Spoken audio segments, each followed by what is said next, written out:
Good morning. Welcome to another Drive with Tom.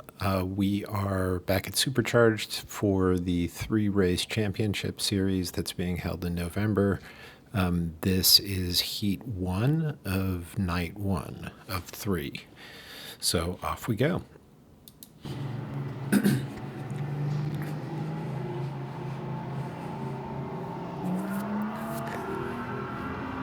In this first heat here, I mess around with the first uphill turn that we just went up there. Make some changes, take in a much later apex as we go along. In this first session, the track is cold. We were group, I think, 2 of 3. So the track was cold for group 1, and then we got a very mildly warmed up track.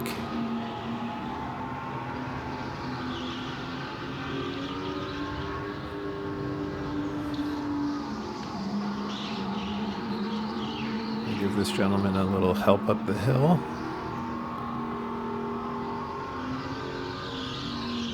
He has a little moment, and I scooch on by. Go a little wide. So, I try to drive kind of hard off the bat. The tire grip can't quite handle the bottom section in the first lap. You got to get some more heat in the tire before it's ready to tango. However, Mark tells me that he usually hits his fastest lap right off the bat. He'll do it within the first 4 laps. Me, I usually hit it towards the end of the session. So I guess there's different ways of doing it. Mark's is better, most likely, for qualifying. Mine is probably pretty good for long-form racing.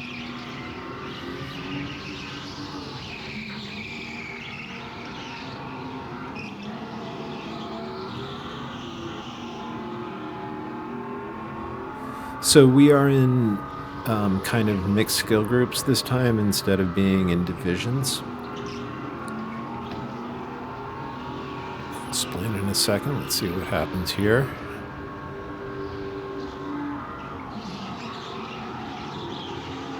Gentleman just lets me by and I go through. Thank you, sir. So as usual on this turn, I'm trying to make sure that I prioritize the second part of that double-nosed apex back there. And here, as usual, just trying to find how to squeeze throttle through that with having to take off as little as possible.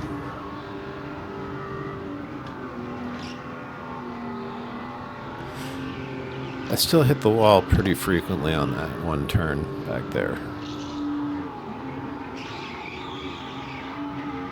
All right, so I guess I'll show the baby steps. I mean, there's kind of a baby step that's been done here.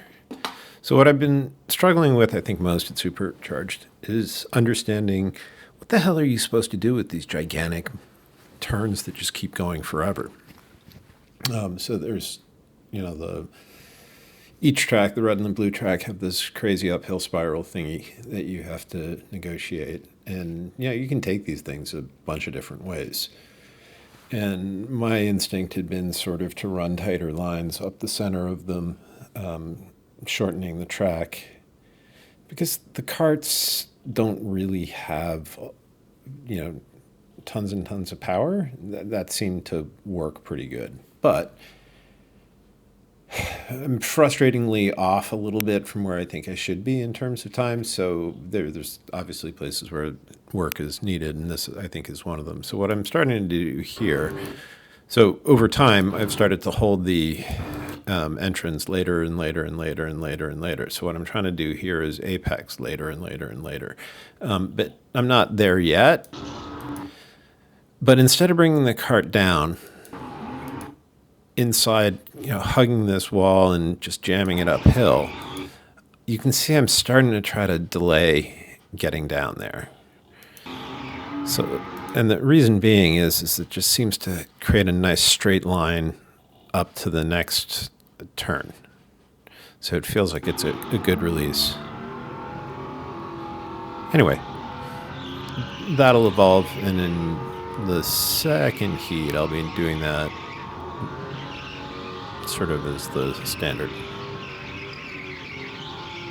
So I bounce wide there, unfortunately. And I'm going to pause for a second and look up a score sheet. Alrighty, I am back. I wanted to look up the heat results, so I now have them up in front of me.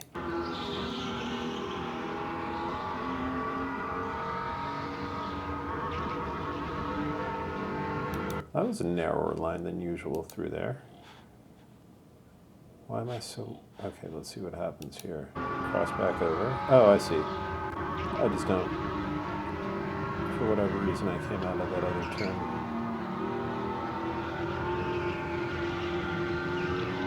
Alright, so I'm not sure where we are in the grand scheme of things lap-wise. It looks like we're about, I don't know, a little over a third of the way through. So the lap progression looked something like this.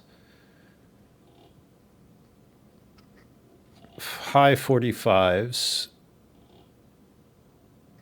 Right about now, I'm going to guess we're somewhere around lap 4, lap 5. Maybe 3, 4, 5. Yeah, 4 or 5. Which would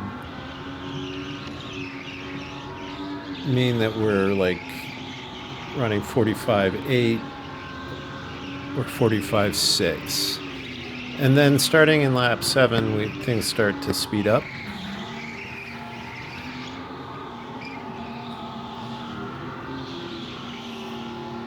In fact, I'm going to put up a timer.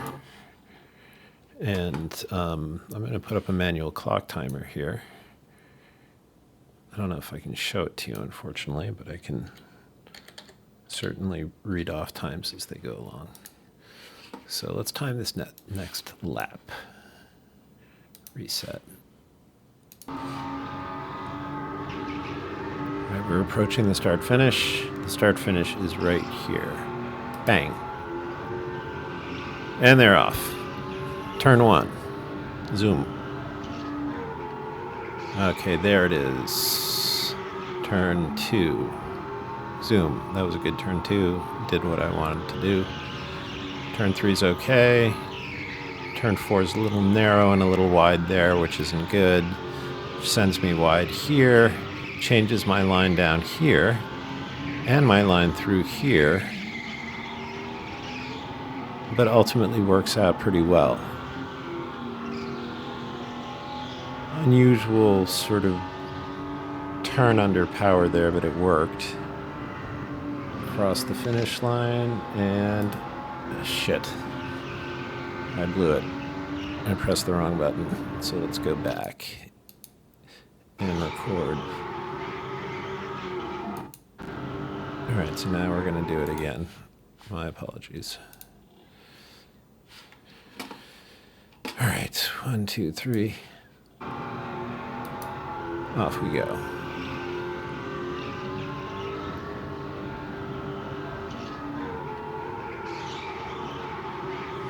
Nice late apex.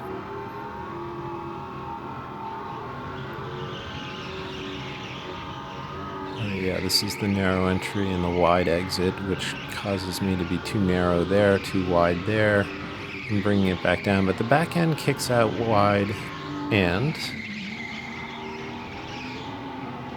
I get it back down just fine. And squeeze it back in. Okay. So we're also coming up on some traffic. So let's see what the lap time was. So that was a 45.25, which suggests probably that was lap 6. So let's start this one lap over again. All right, so let's see if this is lap 7.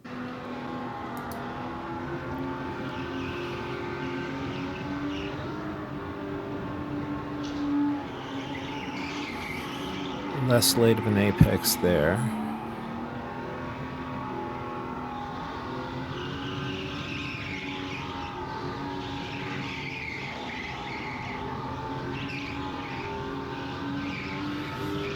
So I'm going to take the inside on the slower traffic, and they let me through. A little bit of throttle reduction to get it rotated through that one area, which probably hurt my time. And that's a 45.2, so I think that was lap 7, or it could be lap 8. Find out.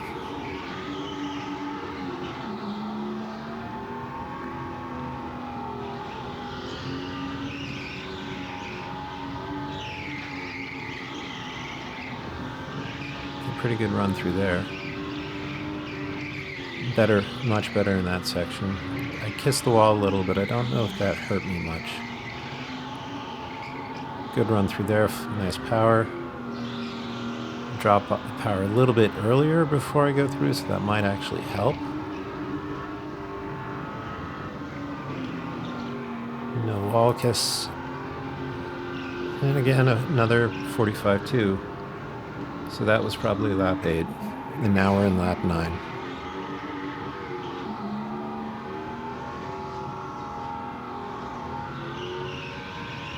Nice run through there. Nice. That one looks pretty good. Tight. Pretty tight. A little wide there. Nice width. A little wide. Good power. Yeah, that's all fine. Fine.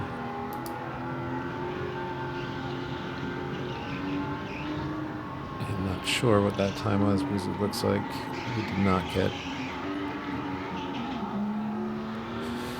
click on the previous lap. It's a narrow entry there.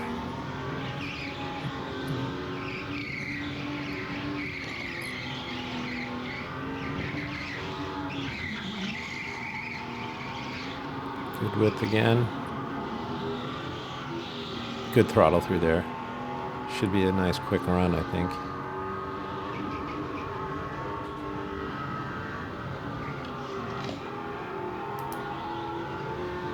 So that's a 45.1. So I'm going to pause for a second.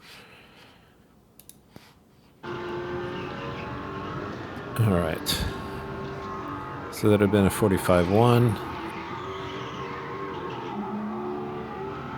This may be lap 11 here.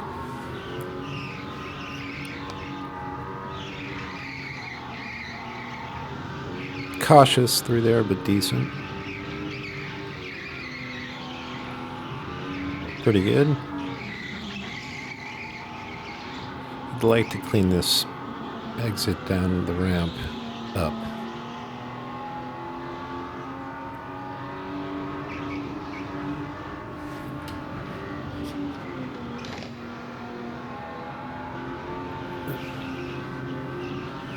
I think this is probably the final, almost final lap.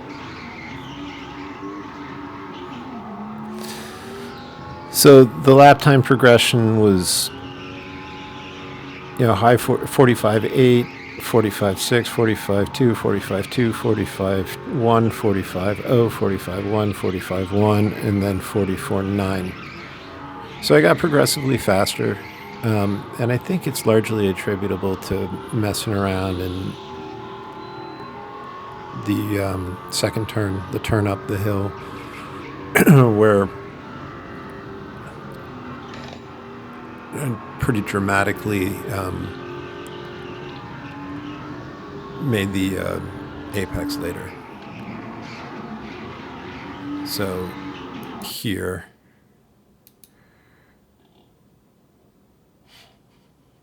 kind of overshot, but holding the right side as long as I can, and then not bringing it down to the inside as quickly, keeping some space between me and the painted white line so that I can sort of catch that little bit up the hill here. So really trying to apex almost at the very, very top so that you can then point more directly to that next apex.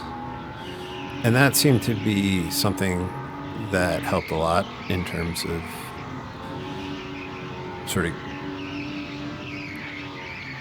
finding a little bit more available time.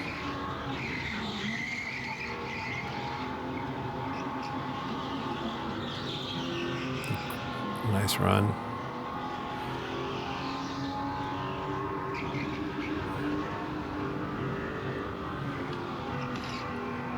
And that's the 44.9, I'm pretty sure. So even with running into the wall in the last turn, I managed to break 45. So presumably, there was another tenth or two in there for me if I could have cleaned up that last turn, say, for example. The final lap here, as always, is really nice, but it's not going to count because they're going to cut the power right before I get over the start-finish. I think this lap would have actually been quite good. Always seems to be that way. This was a interesting heat. In the next heat, I take what I did here and get faster, and then end up in second place, 3/1000ths, I think, behind Andres, who we duked it out time-wise over that heat. In this particular heat, the top racer was again Andres with a 45.522, followed by Brandon Devine with a 45.542, and then our friend Alex with a best lap of 44.652 was in third place. The fourth place position was Stephen Kwiat with a 44 spot 827. Fifth place belongs to yours truly, Dom, with a 44 spot 929. Yosef Babayev rounds out sixth with a 45 spot 746. Dale Roberts in seventh with a 46.295. Brian Concannon in eighth with a 47 spot 336. And James Burge in ninth with a 47 spot 369. I am not sure how to look up times for the other heats, but there were two other splits, or rather groups. And like I mentioned, the way this is working is all of the people who signed up to participate in the mini championship are just sort of thrown in the hat, and Will does random groupings for each, for each heat. So the people that I raced in this race are different than the people that I raced in the next race. Anyway, thanks for watching. The other heat is also up as well if you want to check that out. Be well. Thank you.